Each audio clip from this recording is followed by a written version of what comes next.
โดยอันไผส่งเงินส่งคำมาให้เจ้าคนต่างประเทศคนเขาเป็นทหารเขาบอกเป็นทหารผู้หญิงไงเป็นทหารผู้หญิง เขาติดต่อเจ้ามาทางไหน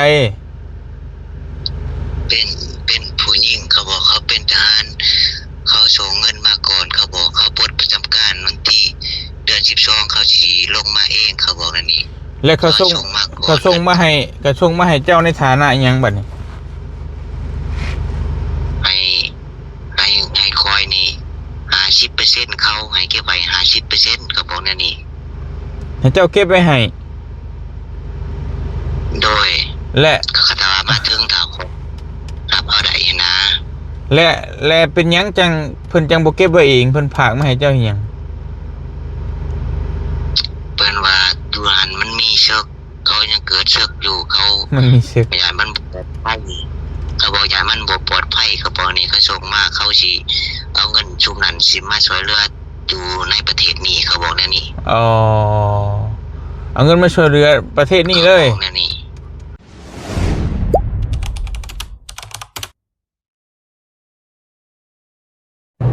เฮาพี่น้องเฮากำลังสิข้ามด่านโบลำโพงนี่ลายเป็นลายกำลังสิข้ามด่านเนาะพอดีมีผู้โดยสารไปนำเป็นทั้ง3คนเป็นขอติดรถไปนำว่าซั่นบ่มีรถไปน่าจะเป็นคนไทยพี่น้องเนาะข้ามไปฟังมุกดาหารพูนตำรวจมาเคาะรถเมื่อกี้นี้คิดว่าอย่างพี่น้องเป็นอยากฝากคนข้ามไปมุกเนาะ3คนนั่งข้างหลังไปพาตู้เมย์ไปฟอกไตคือเก่าวันอังคารมื้อนี้น้องสบายดีเด้อแม่ตู้สบายดี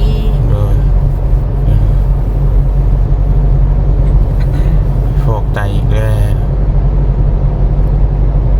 แค่นี้ฝนบ่ตกคือน้องมันนี่คือสิหยุดได้แหละหรือว่าจังใดบ่พังเบิ่งนี่ได้คนตาเสียต่างหลายเด็ดนิดนึง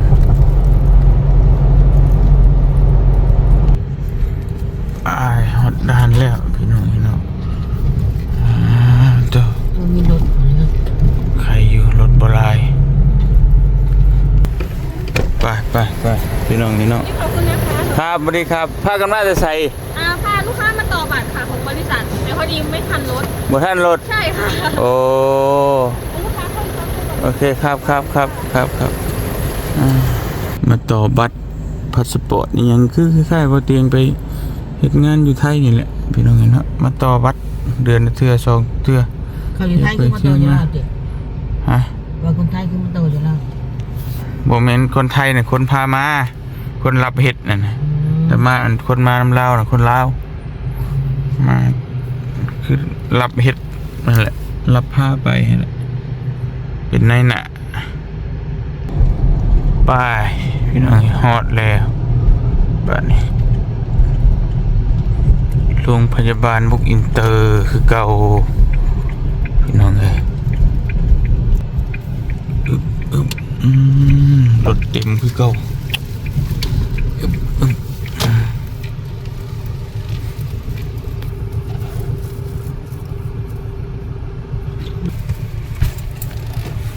ไป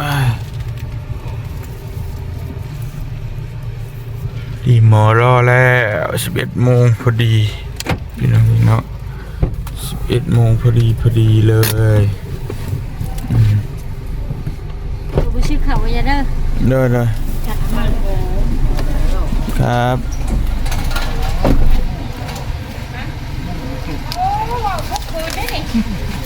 ท่านนี้พอติดลมหมดลุยท่านนี้พอติดลมแมนของครับไปพี่น้องเนาะซึ่งพยาบาลแพทย์หมอเพิ่นอยู่ห้องหมอนี่ก็เพิ่นนั่นน่ะพี่น้องเป็น FC บ่เตียงจักเบิดบ่เตียงไปใช้เฮ็ดหยังถามคันนี้บ่ติดลม เห็นรถบ่เตียงติดโคนไอจอดรถก่อนเอาพี่น้องเลย บ่เตียงรวยแล้วบาทนี่โอ้เมื่อกี้นี่เรื่องหน้าเศร้าอยู่เดี๋ยวพอดีมี FC โทรมาหาบอกว่าอยากให้บ่เตียงซอยโอนเงินไปให้สิมีคนฝากเงินมาให้ช่วยล้านกว่าดอลลาร์ นี่เห็นป่ะเห็นแล้วนี่แล้วโดนหลอกแล้วพ่อใหญ่นี่เดี๋ยวจะโทรถามแล้วก่อนเนาะเดี๋ยวจะโทรคนเด้อเรื่องเลยเดี๋ยวฟังน้ำกันราชิวานี่ใด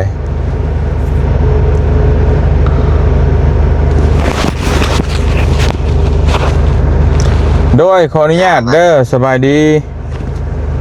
โดย อันเจ้าอยู่ใช้เกาะ ไปอยู่บ้านช่องคอนสารวัตรนี่ดี ไพ่ส่งเงินส่งคำมาให้เจ้า แม่นฮัลโหล โดยอันไพ่ส่งเงินส่งคำมาให้เจ้า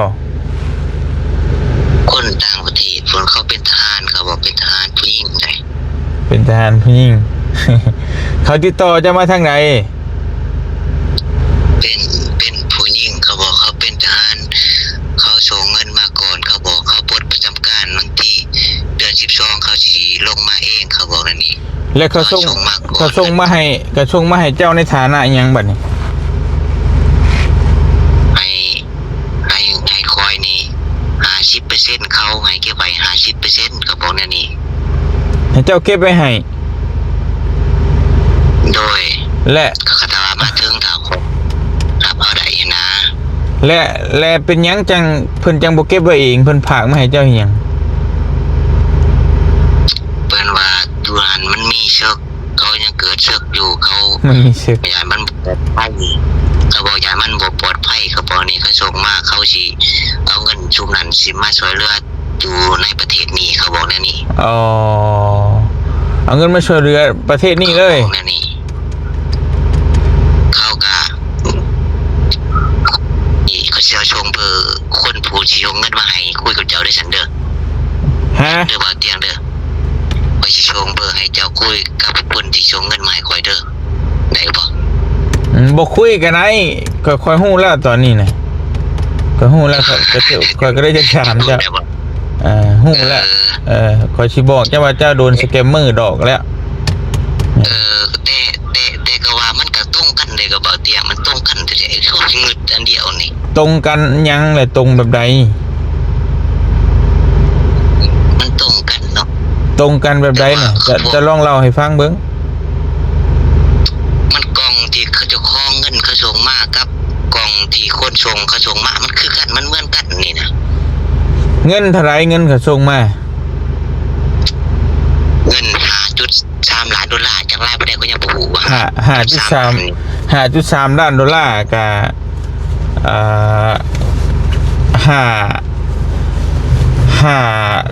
5ล้าน3แสนดอลลาร์ โอ้จังซั่นติ แม่น5ล้านดอลลาร์กับ3แสนดอลลาร์และความหมายนี่เขาอยากให้เจ้าโอนเงินไปให้แม่นบ่ แม่น นั่นแล้ว จะต้องดึงรับได้ นั่นแหละประเด็นมันนั่นแล้ว นั่นเนาะถึงลอกเลยเนาะ ก็ลอกนั่นแหละ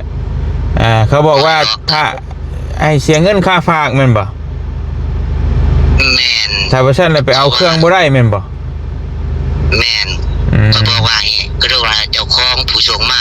เขาจ่ายต้นทางบ่แม่นเขาบอกแน่นี่เขาจ่ายบ่ได้เขาว่าเขาบ่หาต้นทางแนวใดของเงินอันนี้ เว้ยนั่นแหละ ก็เลยคอยชูซี่นั่นนี่เขาว่าผู้เจ้าของเงินพันดอลลาร์บอกเขาเสียค่าเขาบอกว่า เขาให้เชียร์เท่าไหร่ก็ ชาวล้านตัวพันดอลลาร์ 20 ล้านหลายเติบโอ้เดี๋ยวเพิ่นติดต่อเจ้าได้ทางใดน่ะ บังเอิญนะ ว่าบังเอิญค่ะเพิ่นว่าข้าพเจ้าบังเอิญ อืม เพิ่นพิมพ์เป็นภาษาไทยแบบAI แต่นะ อ่าก็คุยกันรู้เรื่องอยู่รู้เรื่องอยู่ แกฮู้เรื่องอยู่ เวลาผมไปหาผมไม่มีเงินจ่ายก็เลยเป็นกดก็เลยเป็นกดเคลียร์ดูว่าคุณใจดำเทค น่ะ ทำไมผมจะส่งของไปให้แล้วทำไมไม่รับผมบอกในชาตินี้ แล้วบอกเขาได้บ่ว่าสิ เนี่ยนี่ค่อยบอกนะ เดี๋ยวบอกเขาได้บ่ว่าสิไปจ่ายอยู่คนส่งเองสิไปเอาอยู่คนส่งนั่นนี่อยู่คนส่งใด เพิ่นบอกว่าถ้าจ่ายเงินอยู่หันแล้วค่อยช่วงมากกว่าเดือนเขาบอกนี่ บ่สิข่อยสิไปเอาเองนี่ข่อยสิพาไปเอาเองนี่เงิน5 ล้านดอลลาร์นี่ข่อยสิพาไปเอาเองก็ได้ โอ้เขาชีช่วงมาให้หอดเดือนเขาบอกนี่ถ้าจ่ายเงินเลยนะ บ่แต่เขาส่งมาฮอดใช้ตอนนี้ หอดสนามบินวัดไต้นครหลวงอันนี้ นั่นแหละแต่ข่อยสิพาเจ้าไปเอาอยู่สนามบินแล้วบอกเขาน่ะข่อยสิพาเจ้าไปเอาอยู่สนามบินแล้วก็สิไปจ่ายเงินอยู่หั่นถ้ามันแม่นดีๆนะข่อยสิจ่ายเงินเข้าใจบ่ แต่ตอนนี้เขาบอกว่าเจ้าของผู้ที่ส่งมาเขาเปิดว่าผู้มีเงินเขาบอกว่าจะเข้าจิตกับเจ้าใดจะว่าจังหยังเจ้าก็ได้ เขาก็ว่าแบบนั้นแหละบอกเขาว่าข่อยสิไปเอาอยู่ขนส่งบอกเขาเด้อลองบอกเขาว่าข่อยสิไปเอาอยู่ขนส่งอยู่เวียงจันทน์น่ะข่อยสิขับรถไปเอาเองแล้วข่อยสิไปจ่ายเงินอยู่พุ่นเงินค่าส่งหั่นแต่ว่าเงินค่าของหั่นแต่ว่า แม่เงินค่าโชคค่ากองกันซ่าหลาน นั่นแหละแต่ข่อยสิพาไปเอาเองจะได้ขอจะไปเจ้าได้ฉันขอจะได้ขอจะไปเจ้าได้คอยไปคนไปบ่ได้คนพิการพิการกะเจ้าให้ตัวแทนไปก็ได้ให้ใครไปก็ได้พี่น้องเจ้าน่ะข่อยสิพาไปแม่นั่นติเจ้าคุยกับเขาเบิ่งกับให้คุยกับไผก่อนนี่ฮะคุยกับไผจะเพื่อส่งเงินมาให้เจ้าโอ้คุยกับคนส่งเนาะแล้วเขาว่าให้จ่ายเงินค่าส่งจ่ายเงินค่าฝากแต่ว่าแม่นั่นแหละเขาจะไปจ่ายอยู่คนส่งเองแต่ค่อยสิไปกับเจ้าหรือพี่น้องเจ้าก็ได้ไปแก้เบิ่งเงินน่ะก็ทำเห็นเงินน่ะจังสิจ่ายว่าสิ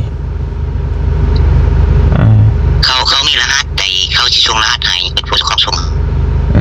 แต่ต้องมีคอเม่แม่นบ่เจ้าต้องส่งเงินก่อนแม่นบ่เซฟได้บ่เกี่ยวกันตู้เซฟนั่นแหละให้เขาส่งรหัสมา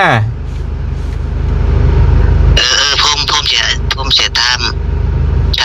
คนที่มาส่งก่อนเด้อ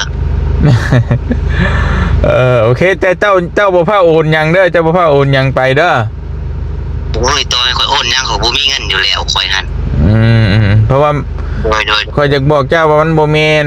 ความจริงแค่ข้อยจะมาหลอกเอาเงินซื่อโดยค่อยสิถามเบิ่งตอนนี้เขาตีกลับยังหรือว่ายัง เจ้าจึงเชื่อว่าเขาส่งมาให้อยู่บ่ข้อยถามเจ้าเด้ว่ามัน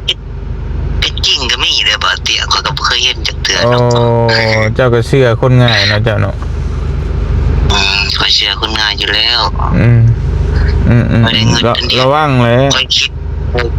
ไปคิดมากเขาก็นอนคิดจะนอนบ่หลับเป็นหยังคือว่าคนต่างประเทศคนบ่รู้จักคือว่าโอนเงินแบบนี้ข้อยคิดแม่นอยู่บ่คิดว่าเปรี้ยวข้อยเจ้าคิดว่ามันแม่นบ่ล่ะ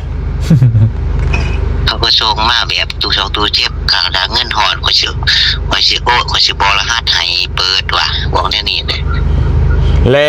เครื่องตู้เซฟน่ะมันมาฮอดลาวแล้วแม่นบ่ฮอดแล้วฮอดสนามบินวัดไตฮอดสนามบินวัดไตแล้วพนักงานขนส่งบ่ติดต่อมาหาเจ้าหรือว่าลาวคือเก่าแม่บ่คนพนักงานขนส่งติดต่อมาขอรับเครื่องด้วยว่าเสียเงินค่าชาวลาดเขาบอกแน่นี่พนักงานขนส่งแม่นบ่แม่นพนักงานขนส่งน่ะถามชื่อเพิ่นชื่อจังได๋แต่ขอบ่ได้ถามซ้ำถามชื่อจังได๋แหละแล้วให้เพิ่นถ่ายรูปหน้ามาเบิ่งขนส่งอยู่ไปรษณีย์น่ะเดี๋ยวเช็คเอาก็ได้เช็คอยู่ในศูนย์ใหญ่ก็ได้มีชื่อหยังจริง มันมีอยู่น้ำพวกไผ่เพิ่นนาเพิ่นเห็นบ่ขอยส่งไปให้เจ้าฮะ อืม เห็นบ่อยู่นาเบอร์โทรฮะ อันนี้บ่ แม่นแล้วอืม นั่นแหละคนที่บอกคอยไปเอาฮะไปจ่ายเงินฮะ อันนี้นะเพิ่นบอกว่าเพิ่นเป็นพนักงานแม่นบ่ แม่น โอเคเจ้าลองถามเพิ่นว่าข่อยสิขึ้นไปเองบอกว่าสิขึ้นไปกับข่อยสิเอาเงินไปจ่ายอยู่พุ่นแล้วข่อยสิเห็นของก่อนแหละข่อยจังสิเอาเงินจ่ายค่าฝากโดยเด้อ โดย และข่อยสิขึ้นไปเอาแล้วข่อยสิเอารถข่อยนี่ขึ้นไปแก้เงินมาให้เจ้านะข่อยสิบ่เอาหยังจะกีบข่อยสิพาไปเอง โดยข่อยสิบ่เอาหยังนำเจ้าข่อยสิพาไปฟรีๆนี่พาไปเอาเงิน500 ล้านดอลลาร์ บ่ว่าดีบ่เตี้ยก็ยังตกอัพอยู่ตอนนี้โมเมนต์ โอ้โหจักเคยตกอัพผู้ ก็ฮู้เบิดเลยนะเดี๋ยวว่าติดตามมันเก่าคุณ สมมุติข่อยสิพาไปเจ้าสิให้ข่อยเท่าใดเอ้า โอ้ยใกล้ครึ่งก็ได้นะ โอ้ ข่อยจะได้จน บ่กล้าเอาข่อยบ่กล้าเอาบ่ เฮ้ยไปกาบ่นั่นบ่ปฏิเสธดอกก็ให้ได้ทุกอย่างแหละแต่ว่าเอาได้ทำแม่จริงนะ แต่ว่าข่อยมันบ่แม่นนะคงตามที่ข่อยบอกนะมันบ่แม่นมีแต่ว่าเจ้าให้เช็คเบิ่งถ้าว่าเบิ่งบอลก็เปิดบ่ได้เฮากระทรวงกลับแต่ว่ามันบ่ได้มันก็ต้องให้โซลาร์มาให้มันเห็นตู้เซฟก่อนนะดิมันบ่เห็นฮอดหยังเจ้าเชื่อเขาโลดว่าถ้าเฮาบอกว่าสิไปหาเขานี่จ้างเขาก็บ่ให้ไปเจ้าเชื่อเขาโลดคือลองถามเบิ่งซะแล้วถามมึงเด้อไปเชื่อเขาเด้อโดยเดี๋ยวโทรมาบอกข่อยเด้อโดยแต่ห้ามโอนหยังไปให้เขาเด้อเขาจะได้เงินน่ะบ่ต้องโอนไปให้เขาเพราะว่ามันเป็นแก๊งสแกมเมอร์แล้วนี่โดย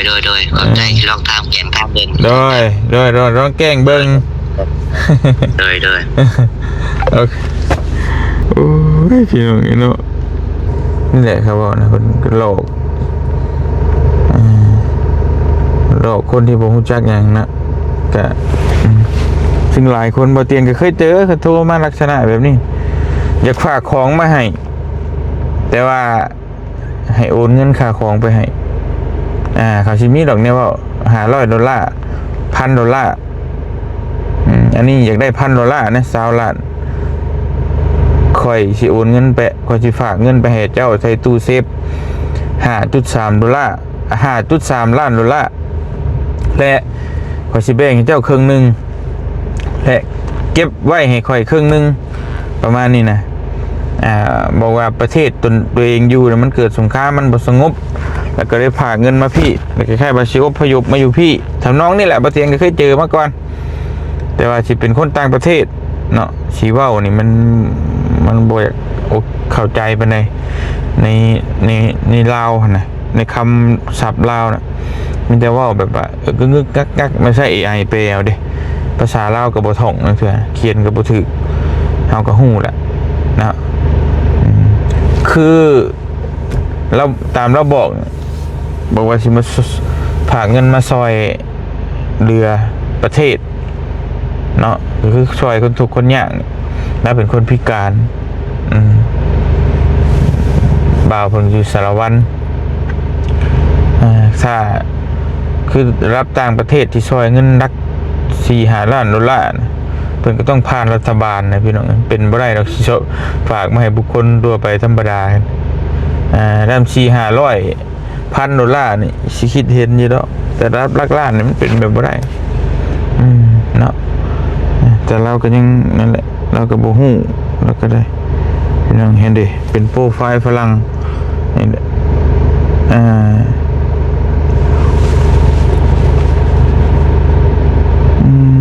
แต่คนเดียวกันปะจ๊ะ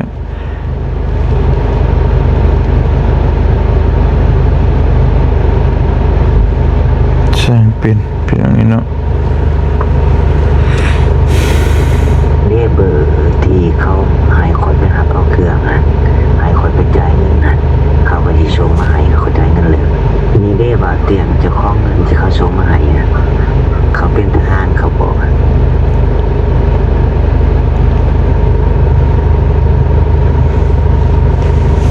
โอเค โดนหลอกหลายคนแล้วนี่เกี่ยวกับแบบนี้น่ะนะบ่าวเว้ยมันไปเชื่อเขาเด้อส่งมาหาข่อยคือกันอันนี้ก็ได้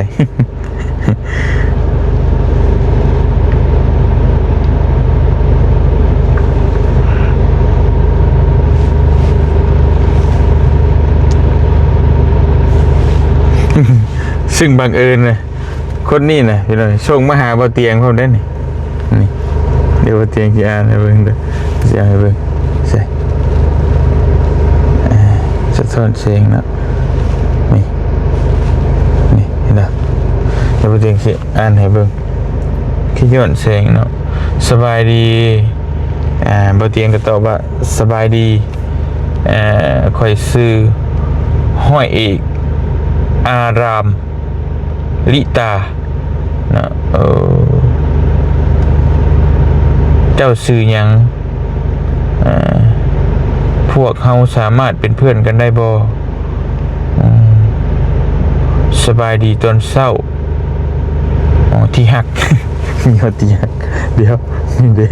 ที่หักคนละโอ้ยพี่น้องโปรไฟล์เดียวกันนี่เด้เนาะกันน่าโดยขอบใจว่าเตียง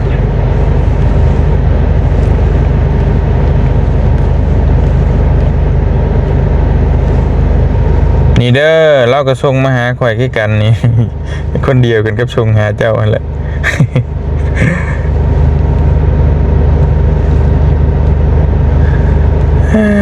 อย่างไงเนาะโอ้ยสิได้คนเนากับบ่ฮู้มือนี่ก็โดนหลอกง่ายๆพี่น้องเอ้ยไปมีแต่บ่เตียงกับคอโต